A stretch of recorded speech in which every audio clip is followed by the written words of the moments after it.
if you continue to ask your staff to stay or give them a little bit more work, or when those people are gone on vacation or out sick, or you haven't hired for a position and you keep on giving them somebody else's work, your Starbucks card and hey, I brought donuts for everybody, or I'm buying lunch, only goes so far. If you want to raise the bar on your growth, whether it's personal or professional, this is the podcast for you.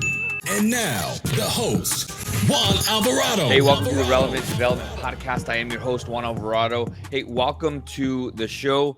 But today, something has been coming up in the news as of late, and I really want to talk about this because I think it's so crucial to address both sides of the party that are at fault for this. The new term of quiet quitting. Quiet quitting is... I'm going to put it out there that it's always been there. It's just now that we have a name for it and a little bit of a label for it. I want to read something to you, those people that are watching this online. I am going to share my screen and I'm going to read this to everybody. Is quiet quitting real? You can find this if you just go to Google and you type in quiet quitting or is quiet quitting real? It's by Jim Harder, and this is a report done by Gallup. You can also go to gallup.com /workplace, quiet quitting real, and it'll come up. Check this out. It says quiet quitters make up at least 50% of the U.S. workforce, probably more, Gallup finds. The trend towards quiet quitting, the idea is spreading virtually around social media that millions of people are not going above and beyond at work, just meeting their job description, and this could get worse. This is a problem because most jobs today require some level of extra effort to collaborate with coworkers and meet customers' needs. The U.S. employee engagement took another step backwards during the second quarter of 2022, with the proportion of engaged workers remaining at 32%. So 32% people are engaged at work, but the proportion of actively disengaged increased to 18%. That ratio of engaged to actively engaged employees is now 1.8 to 1, the lowest in almost a decade. The drop in engagement began in the second half of 2021 and was congruent with the rise in job resignations. Managers, among others, experienced the greatest drop. The overall decline was especially related to the clarity of expectations, opportunities to learn and grow, feeling cared about, and a connection to the organization's mission or purpose, signaling a growing disconnect between employees and their employers. I'll finish up two more paragraphs. Many quiet quitters fit Gallup's definition of being not engaged at work. People who do the minimum required are psychologically detached from their job. This describes half of the U.S. workforce. Everyone else is either engaged, 32%, or actively disengaged, 18%. The latter are loud quitters. Actively disengaged employees tend to have most of their workplace needs unmet and spread their dissatisfaction. They have been most vocal on TikTok posts that have generated millions of views and comments. Most employees who are not engaged or actively disengaged are already looking for another job. And there's more to this. It goes into the workplace has gotten worse for younger employees. It talks about remote workers and Gen Z and younger millennials, people under 35. It goes into solving the quiet quitting crisis, and we'll get into that in a minute. But this is big, and there's some things that I want to be able to capitalize on some of this information here. So this is a problem that we're having in the workplace, and I find it funny that a lot of these things I've talked about in previous podcasts before have all lined up with this. So 51% of employees who leave their job, it's because the manager. I believe it's 47% of those people are actively looking for another job. They are at work on work time looking for another job. Some people, I want to say that stat is larger. It's not just 47%. It's actually more than that. But the other ones are wishful thinking. Like, what's out there? I wonder what's out there. The 47% are the ones that are actively like, screw this place, I'm out. Like, if I find something new, I'm good. The issue and the problem that I have with this with this quiet quitting thing is I put the blame on two different people. So managers, you lead by example and lead by example. So I'm going to stick it to you first. And it's going to be a hard pill to swallow. And if you don't like it, guess what? You have the ability to turn me off and not listen to me. But if you're curious and want to know, why are people quiet quitting? And do I have quiet quitters, or am I adding to the fact? I want you to be curious. Like if you're a leader and you're not curious about your employees or want to know how can I better my employees, then something doesn't matter. I need you to actively be wanting to learn and speak to your staff. So if we know that 51% of the people that leave the workforce, it's due to the manager, there's an issue, there's a disconnect with our management. And it says so in this article, that manager are the one who feel this the most. And if we have 32% of people engaged, right, a third of your employees are engaged. So if you get your staff, if you have 5 staff, if you have 10 staff, right, out of your 10 staff, you have a third of them. Let's make the math easy for me because I'm not great at math. If we have 12 staff, a third of them, right, 4, 8, 12, 4 of them are actively engaged. And then out of the rest of them, 18% are disengaged and actively disengaged. There's another study that says that the actively disengaged staff, so there's disengaged and actively disengaged. The disengaged staff, you're starting to lose. They're headed towards that actively disengaged. The actively disengaged are not even trying. Those are going to be your loud quitters. The disengaged are going to be your quiet quitters. And so you have a ton of people. Again, if 4 of those are actively engaged, then you have quite a bit of staff who are disengaged or actively disengaged. And if you don't address the disengaged ones, they're going to and turn them into engaged or actively engaged, they're going to be actively disengaged. And they're going to be not quiet quitting, but they're going to be loud quitting. Loud quitting is going to be the people like that vocally out loud say, screw this place. Like, I'm done. I'm so burnt out. And if you want to talk about burnout, we could talk about that at another time. And that's something that I teach on. But here's the problem that I have. Managers, if you are overwhelming your staff with work, if you're telling them to stay late and they're not getting anything in return, because here's the thing. We all signed the contract that says, and other duties as assigned. I get it. Hey, we might ask you to work late, and that's fine. Hey, something needs to be turned in. We have a deadline tomorrow and we're busy, blah, blah. Can you stay in 10 extra minutes, a half hour? Cool. There's even people out there that will do that on their own. Like, I'm not done with this. I can't sit with myself and live with myself if I don't finish this. Let me just finish these, right? So they're going to stay naturally and willingly. But when you do that day after day, week after week, month after month, and then you have people who have been looked over for positions, asking for raises, come to work every single day. And I know COVID is kind of put a damper on this, but you used to have people that come into work, sit, and they would work. I'm not going to take a day off.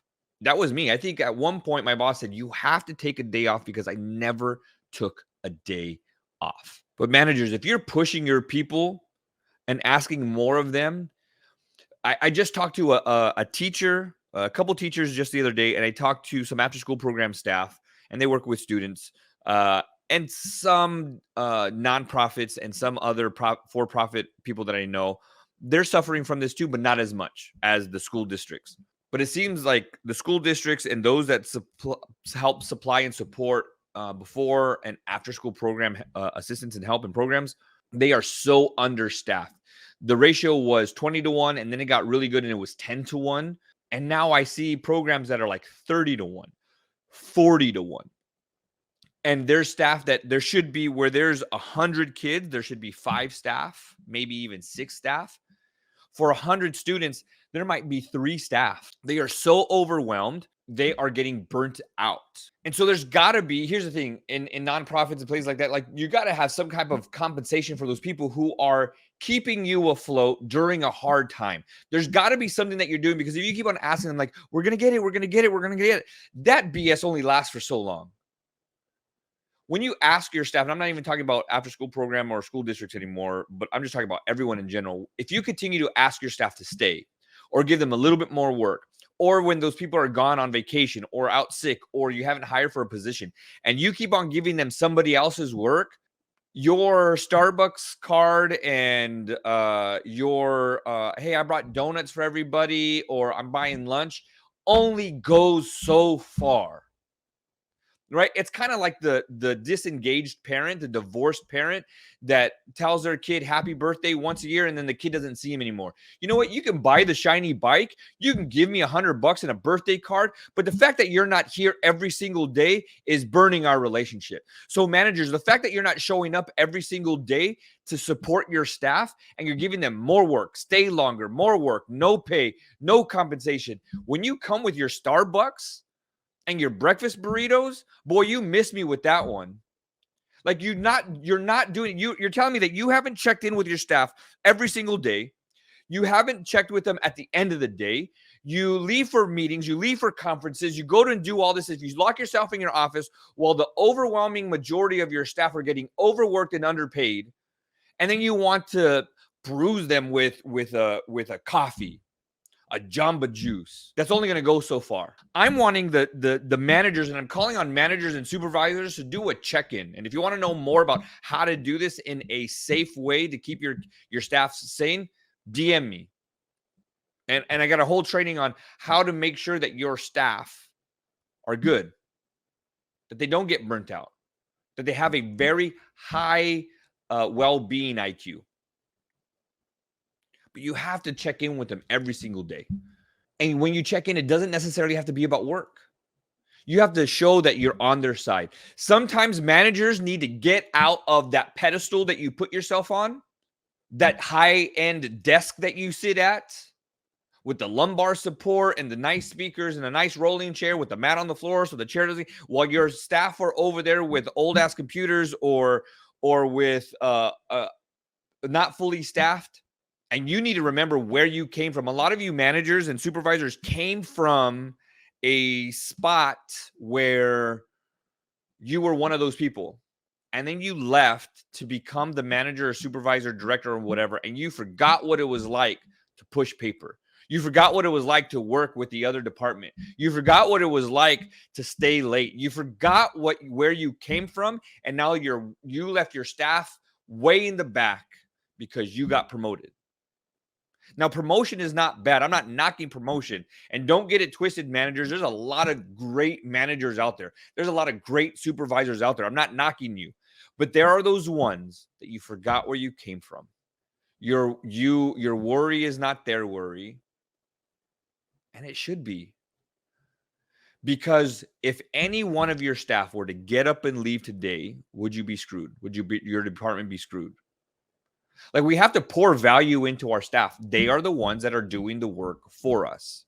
I take a page out of some of the generals that were ahead of us. Of course, they're generals, and we were, sergeants and private first classes and things like that. But I was under two different generals because I went overseas with one group, but I got cross-leveled with somebody else. I basically had two different generals that were over us. One was a 3-star and one was a 2-star. The 3-star general was, pardon my language, plug your ears if you're offended by language. That 3-star general was an asshole. He did not know his head from his ass at all. He was very moved by power, his rank. Whatever he wanted, he got. It was like he basked in the sunlight and got pissed if you were standing near or touching his shadow. And then we had the 2-star general. Oh, and mind you, the 3-star general was from Los Angeles. And that's where I'm born and raised from. No knock on Los Angeles, but it was almost like he had that LA mentality. And then you had the 2-star general, who was country boy from Wisconsin. And he woke up every day earlier than everybody else. And he said, gentlemen, if you want to do PT, so physical training with me, meet me outside at this time. And there's some people who did and some people who didn't. And he walked with them from the barracks and from the tents that we were at to the gym that was there, and the weights and the treadmills and stuff like that. Yes, we had weights and treadmills and ellipticals and stuff like that. And he'd work out with those handful of people. And then he'd walk with them back. And as they walked by, there was other non-commissioned officers walking by, NCOs, and they would salute. He's like, no, it's too early. No. We're in wartime. Don't you just salute me. And then when he got back to the barracks, he stood by the barracks as the other soldiers that slept in, woke up. And he said, make sure you get chow, go to the chow hall, You guys headed to the chow hall. And he would walk groups and talk with them as they would go to the chow hall. And then with the last group he ate with. And he was surrounded by other commanders, and they're like, hey, General, we need to talk. Hey, General, we need to talk. And he was like, we'll talk, but I'm spending time with my people today. He had to make some crazy decisions. There were some times where I briefed that guy, and you could tell that he was like, let's sit in silence for a second. And he was contemplating. He'd ask everybody for their input. And then he would give everybody the thought processes that he had. He was a great general. But the fact that he got to break bread with us, speak with us, and talk to us sometimes about wartime, but a lot of times it was just like, how's your family? What can I do for you? The general was asking, what can I do for you? And you managers are sitting behind your desk while you have other staff out there sweating it out. And you don't even have the goal to go out there and say, what can I do for you? How can I help you? What are 3 things that are the hardest right now?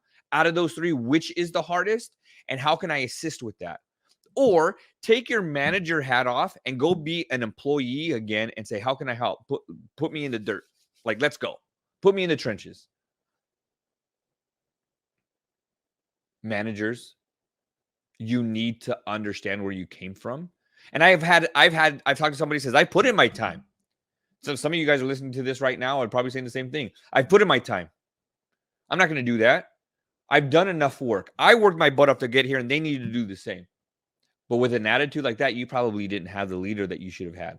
And you're probably not being the leader that you should be at that point. Ask yourself, who do my employees need me to be today? I'll say it again. Who do my employees need me to be today? Under the circumstances of not enough staff doing not only their job, but other people's jobs, asking them to come in frequently, earlier, stay later, deadline around the corner, and understanding that you were there before, who do my employees need me to be today? All right, managers, I'm done with you. Employees. Well, let me take that back. Sorry, I need to finish this point. Do you understand why you have employees that say, I'm done with this? I'm not coming in early because my contract or my job description says come in at 8 and leave at 5, 9 to 6, whatever it is. It says that I get 2 10-minute breaks and a half hour or hour lunch. That's what I'm doing. 5 o'clock, done. Hey, I needed this report. I guess it's going to wait until tomorrow. I'm out. And you have staff that are only doing the bare minimum, the job description. It says to do this, I'm doing it. It says to do this, I'm doing it. Anything outside the scope of my job description, I'm not doing. Well, it also says, and other duties as assigned. Well, you know what? I'm not taking that assignment because I'm still doing the 12 bullet points on my job description. Anything extra is going to have to wait because this is saying what I'm supposed to do, and that comes first. So they're quiet quitting. And in their head, they're saying, sorry, I'm out. And they're being really nice and cordial to you, too, because they respect you or they don't want any repercussions or they don't want to be fired. So they're saying, my kids got this game or there was a death in the family or, I have a really bad headache. I don't feel good. I got the stomach thing going or, I sneezed a couple times today. I don't know if it's cold. I'm going to go home and check. And so they're making up all these excuses, lying to you, which is disrespectful. But either way, they just want to be nice to you. And they're not staying. And they're not coming in early. They're not doing those extra things that you're asking them to do. So they're quiet quitting. You have the other ones that are loud quitters, and you might hear the rumblings, but they're being more vocal to their coworkers.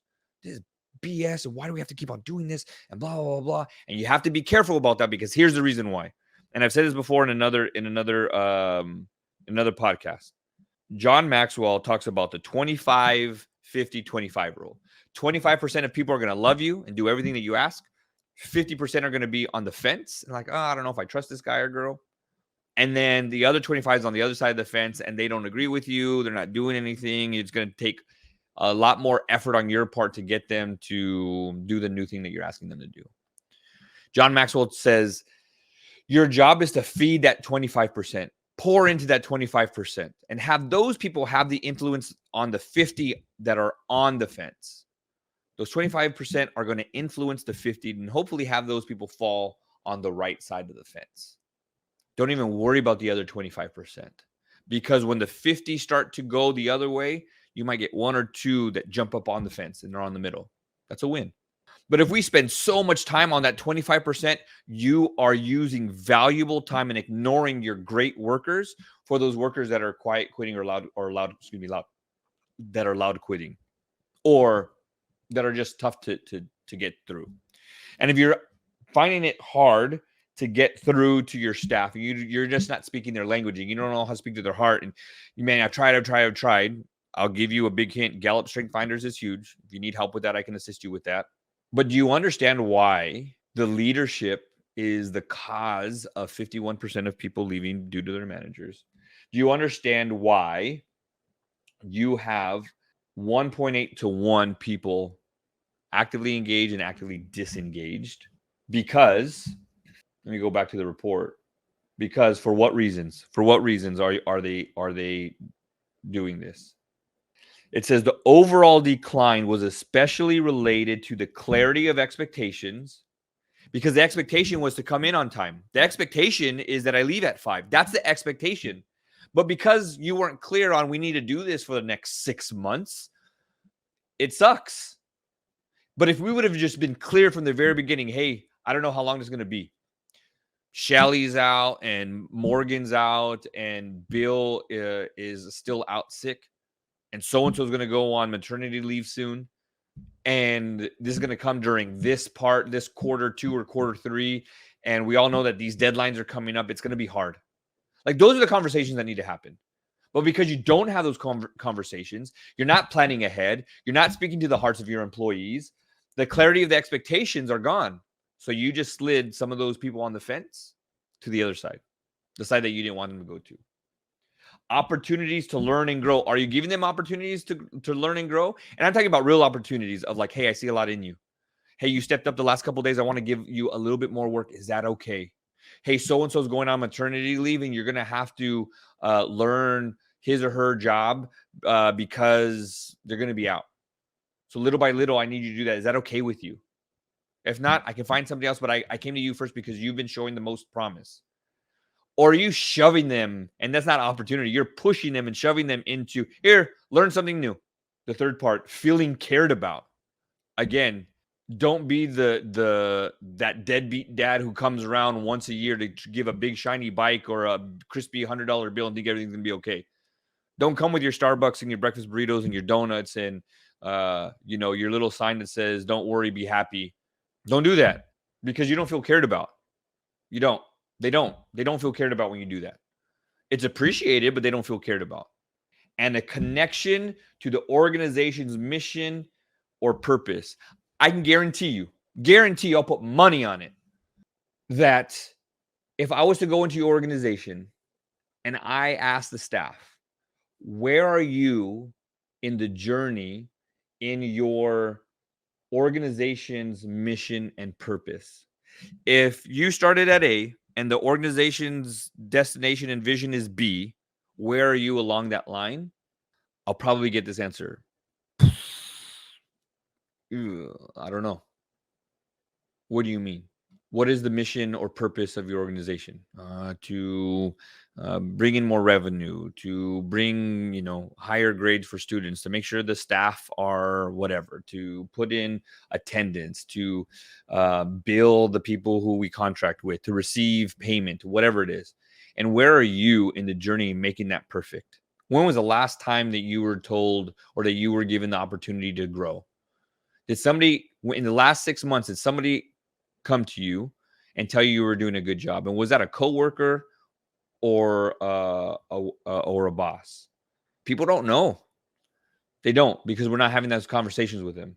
signaling a growing disconnect between employees and employers because of those things. I'll say them again: clarity of expectations, opportunities to learn and grow, feeling cared about, and a connection to the organization's mission and purpose.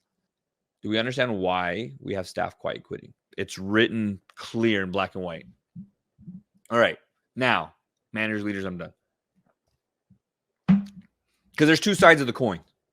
And if there's employees listening to this and they're like, yeah, my boss does this and my boss does this. Cool. They got theirs. Employees,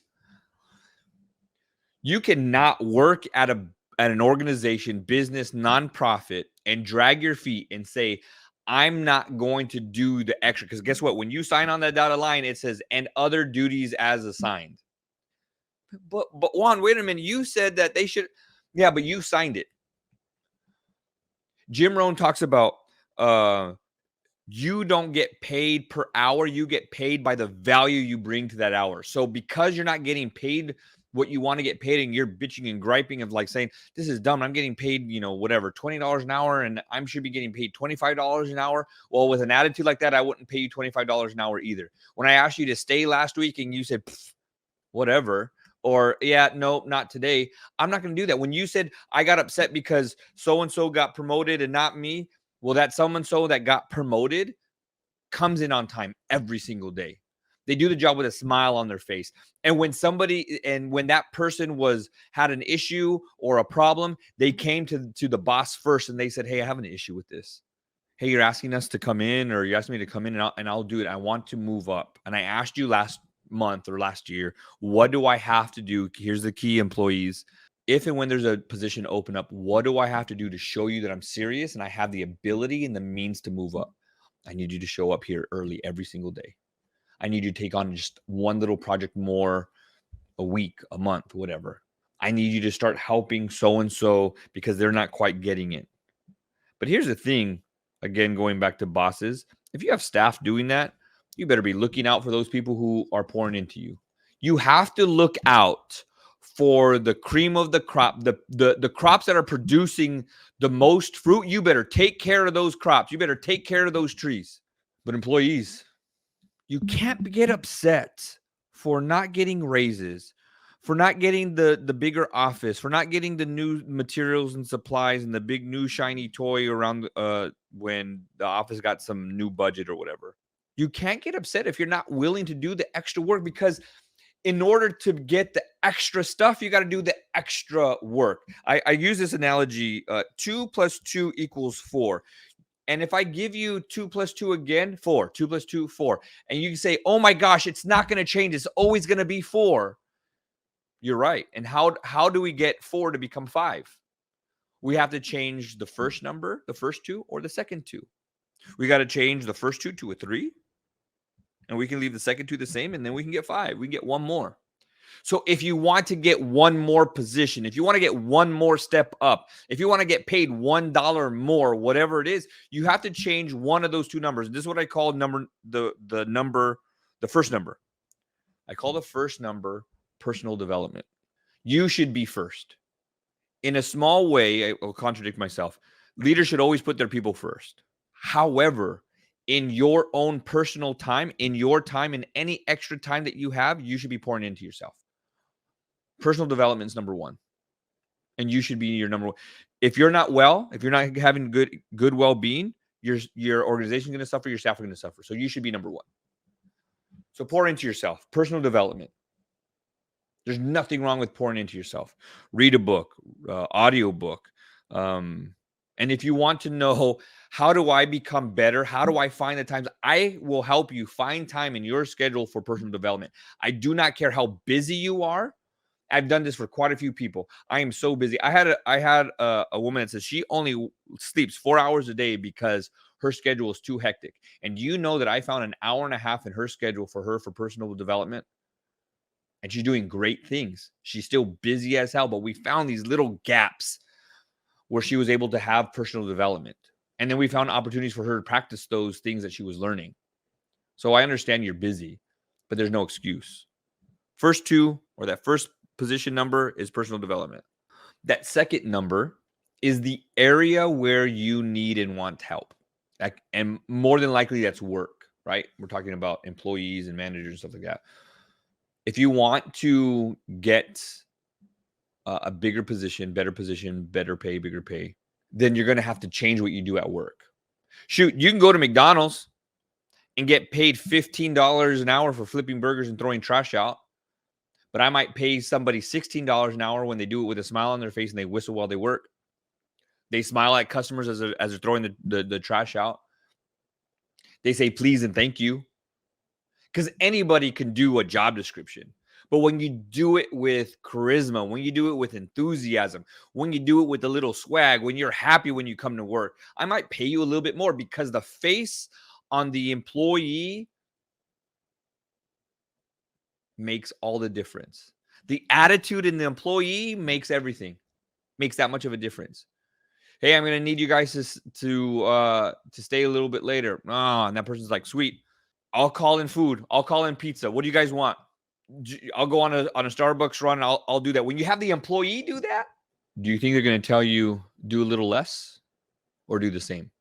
Or the correct answer C of I'm going to need you to do a little bit more. Better attitude, better work, little extra work will get you more. It may not happen tomorrow, but there's got to be consistency in that. So when you're saying I'm quiet quitting, you know what, this is all I'm doing, then don't be the front line complainer to say, how come I keep on getting looked over for this position? How come so-and-so got a raise and I didn't?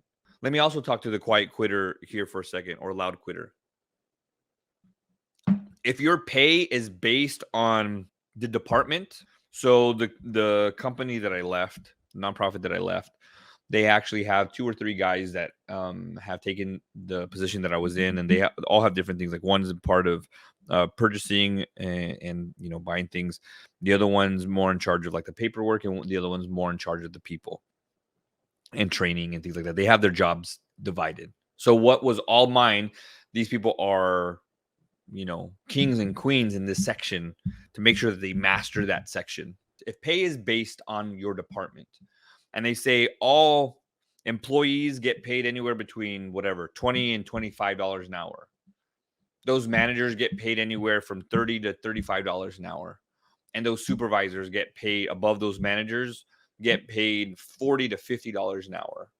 And we're all there, right? And there's 3 of us. So let's say at the work that I was talking about, you had three different directors took my spot. So now there's a director of like a purchasing director of whatever I don't know what the position's called, but like of people, and the other one that does like the paper stuff and procedures and policies and things like that. So those 3 people were doing the job that I was doing.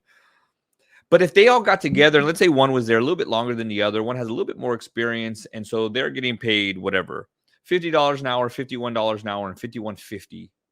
You might get some people that say, hey, I'm doing a little bit more work.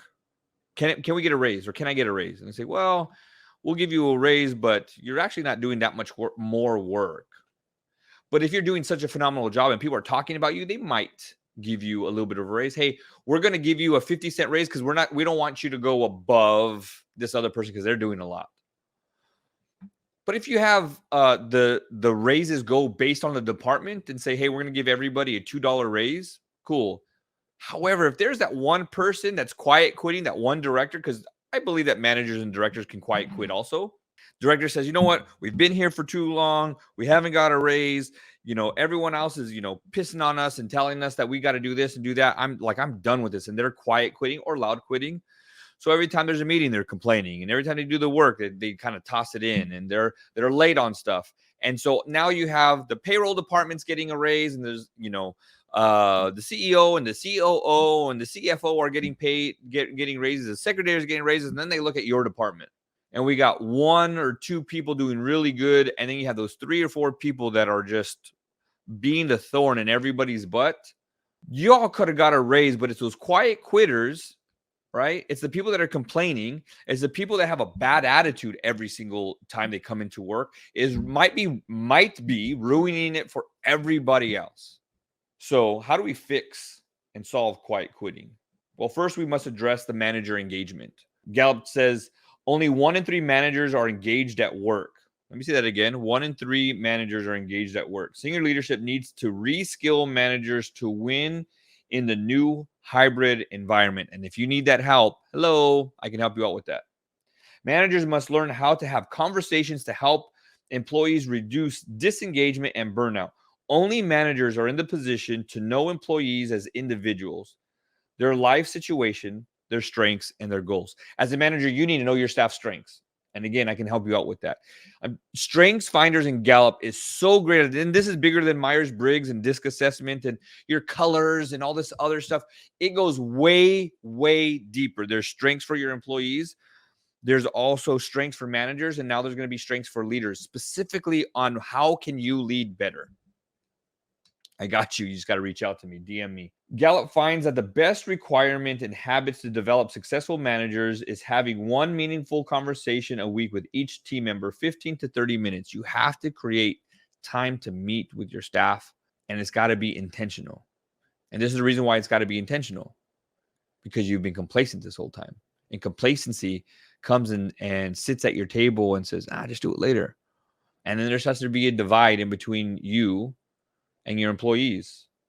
You want to know how I know that? Everyone who becomes a manager, you used to be cool with those employees. And then you got to that big boy table, big girl table, you got to put your big boy, big girl pants on. Your employees didn't see you the same. You used to be with them. You guys used to go out and hang out and talk about your old boss, and you guys would go out to eat and have lunch together, and then you became the boss. You changed. You leveled up. They didn't. And so there's a little difference there. So when you don't talk to them as much and you don't have those underlying meaningful conversations, there starts to become a wedge. And if you haven't met with them in a long time and you've asked a lot from them and you haven't checked in on them, guess what? That wedge is really big. Meaningful relationships. Know their life situations, know their goals, know where their missions and vision is, and where they align with the organization. Gallup finds that the best requirement and habit to develop a successful manager is to have one meaningful conversation per week. Managers need to create accountability for individual performance, team collaboration, and customer value. And employees must see how their work contributes to the organization's larger purpose. I got to know that my work is meaningful, because if my work is meaningful, I am meaningful. And if I have meaningful conversations with my boss, that means I mean something to them. Meaning, purpose, value. Both of y'all need to pour into each other. Managers need to pour and have these meaningful conversations with their employees. Employees, you need to give meaningful work and have some heart behind it. Have some enthusiasm behind it. Put some meaning in work. In your work. And if you say, I don't have meaning at work, I don't know how I can put meaningfulness into my work. Strengths, I'm telling you, Gallup Strengths Assessment is going to help you do that. I can help show you that and uncover how valuable you are at work and how do you put value into your work. I can show you that. And you have to be willing to have those meaningful conversations and not be like a kid. Hey, how was your day today? Oh, fine. Oh, good. When your boss says, hey, how can I help you? Or what can I do to assist you? No, I got it. Everything's good. Stop having those conversations. Be more meaningful. Have those meaningful conversations. So if the manager's going to do it, employees, you need to do it too. Have purpose behind your conversations. Have intentionality. With this meeting, this is what we're going to get accomplished. This is the information that I want to receive. This is information that I'm trying to get across to my boss.